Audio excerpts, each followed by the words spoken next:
Muy buenos días a todos y bienvenidos a Desarrollo Profesional, el podcast donde hablamos sobre todas las técnicas, habilidades, estrategias y trucos necesarios para mejorar cada día en nuestro trabajo.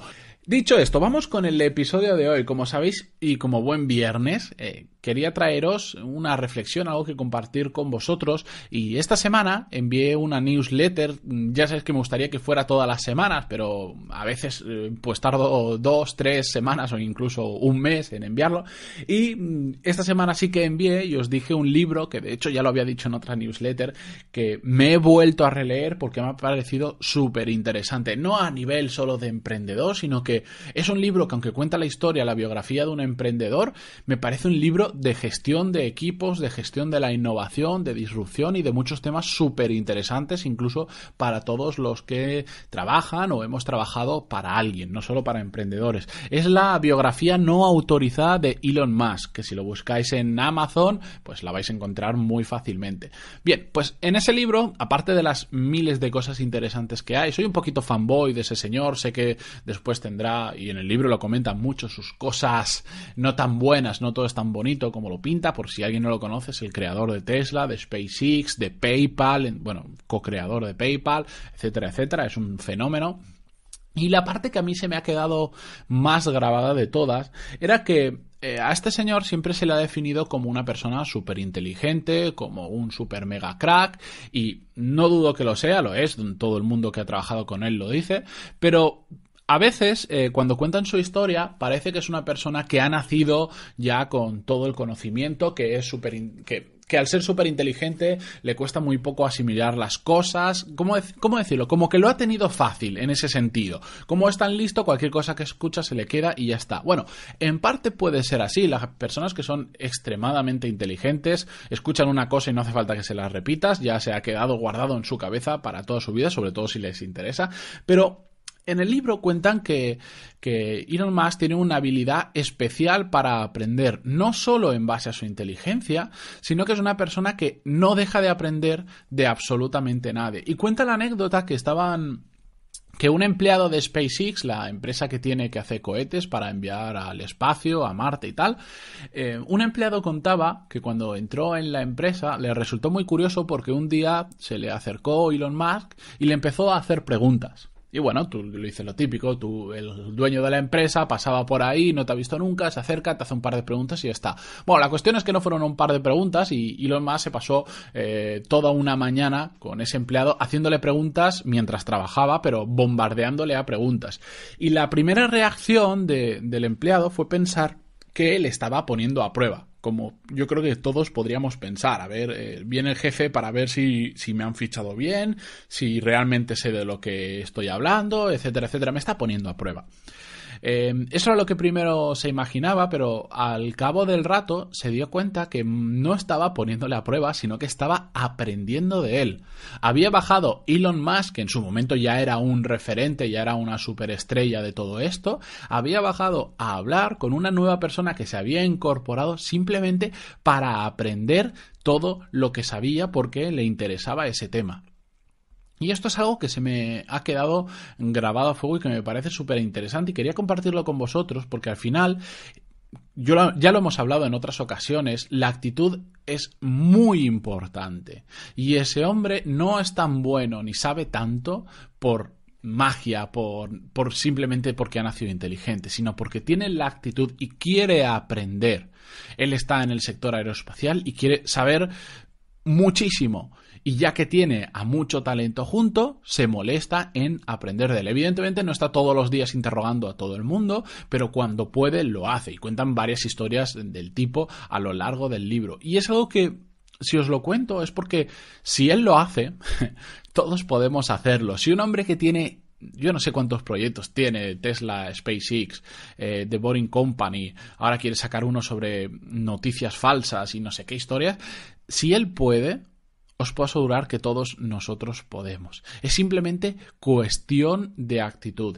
Y en nuestra empresa, en el momento en que nosotros empecemos a hacer algo similar dentro de las posibilidades que tenemos, que empecemos a aprender qué hacen nuestros compañeros, cómo lo hacen, por qué lo hacen, nos va a dar una visión más global de cómo funciona nuestra empresa. Y eso nos va a hacer salir en gran parte de nuestra zona de confort, porque yo lo he visto en muchas ocasiones.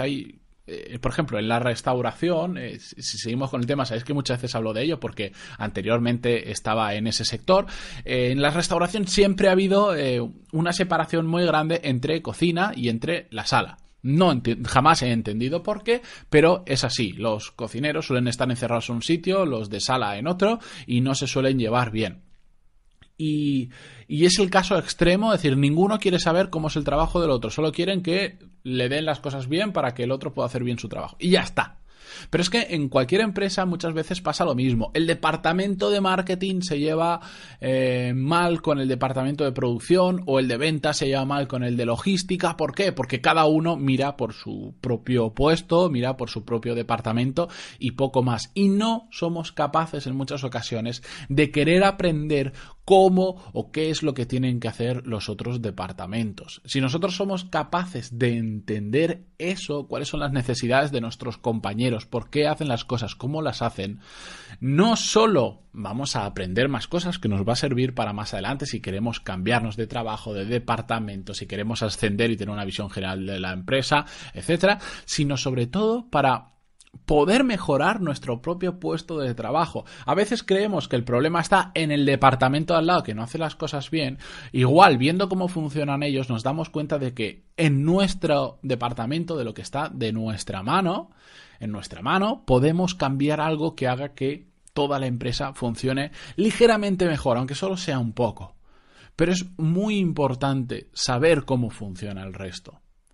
Yo esto os lo aconsejaría, aunque dijerais, bueno, ya la comunicación entre departamentos ya está bien, funciona bien, hay poco que mejorar, está muy trillado, perfecto.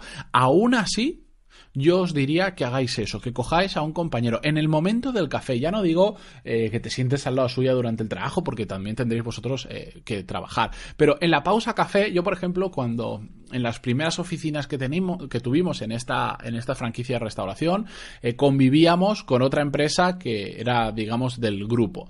Y siempre que bajábamos en la pausa café, bajaban los informáticos de la empresa del grupo. Y a mí, bueno, todos estos temas me gustan mucho, pero no soy informático ni de lejos. Y como estaban los informáticos, yo siempre los bombardeaba a preguntas, ¿cómo funcionan las cosas? La mitad de las veces no me enteraba de lo que decían, porque cuando empezaban con la parte técnica, evidentemente, me perdía. Pero no sabéis lo que he podido llegar a aprender, no solo de informática y de cómo funcionan las cosas, sin meterme en una excesiva profundidad, porque para eso necesitaría más tiempo, pero también en cómo piensan algunos informáticos respecto al resto de departamentos, a qué problemas se tienen que enfrentar, cómo los resuelven, cómo no los resuelven, etcétera, etcétera. Y eso me dio una visión global de la unión entre el departamento de informática y otros departamentos muy buena, muy útil, y que en más de una ocasión me ha servido para saber cómo relacionarme con personas de ese perfil. Normalmente se dice, no, los informáticos están en su cuarto, son muy peculiares, siempre no nos dejan hacer nada. Bueno, pues cuando empiezas a hablar con los informáticos y te empiezan a contar la que se lía a veces porque la gente no sabe utilizar bien los ordenadores o no sabe poner las barreras de seguridad adecuadas, pues empiezas a entender un poco los dos lados de la balanza, y entonces cuando tú vas a hacer algo, pues tienes una visión más grande y lo haces mejor. Yo lo recomiendo encarecidamente. En la pausa café, mientras estáis comiendo con los compañeros o cuando sea, empezad a hacerles preguntas, averiguar cómo funciona su trabajo. Al final es preguntar mucho por qué. ¿Por qué? ¿Por qué haces eso? ¿Por qué tal? ¿Y por qué? ¿Y por qué? ¿Y por qué? Y al final vais a aprender muchísimo, es una fuente más de aprendizaje, y aunque no lo podáis aplicar directamente en vuestro trabajo, os va a dar un conocimiento general muy bueno, muy amplio, y que no sabéis cuándo lo vais a poder utilizar. Yo, una de las fortalezas que tengo es que tengo un espectro de conocimiento, por decirlo así, bastante amplio. Nunca he tratado de especializarme en una cosa muy concreta, que tiene sus pros y tiene sus contras, por supuesto, y esa actitud y esas ganas de aprender de mucho me ha dado un espectro muy general que, ojo, me ha abierto muchísimas puertas. Y si si no, pensad que yo estudié arquitectura y he llegado a ser hasta director de expansión de una cadena de restaurantes, para que os hagáis una idea. Pero bueno, como ese, un día si queréis hacemos un fortalezas y debilidades de cada uno para ver cómo hacerlo, y con mi ejemplo os cuento, por ejemplo, cuáles son mis fortalezas, mis debilidades, y así lo podéis sacar también vosotros de vosotros mismos y a partir de ahí poneros a trabajar sobre ellas. Dicho esto, no quiero entreteneros más. Últimamente se me están yendo los programas, los estoy haciendo muy largos, pero es que tengo muchas ganas de contaros cosas, así que igual un día hago hasta algún episodio extra, no lo sé. Bueno, dicho esto, nos vemos la semana que viene. Recordar a nuestro patrocinador, los chicles Wugum, wugum.com, que tenéis un 2x1 por su aniversario. A partir de 14,95 € tenéis el envío gratuito, y si ponéis el código Pantaloni tenéis esos 3 chicles que os van a regalar Energy para que los probéis. Volvemos la semana que viene, se me está acabando la voz ya. Muchísimas gracias por estar ahí, por vuestras valoraciones de 5 estrellas en iTunes, vuestros me gusta y comentarios en iVoox, que se agradecen muchísimo, y ya sabéis, vuestro feedback es oro para mí. Adiós.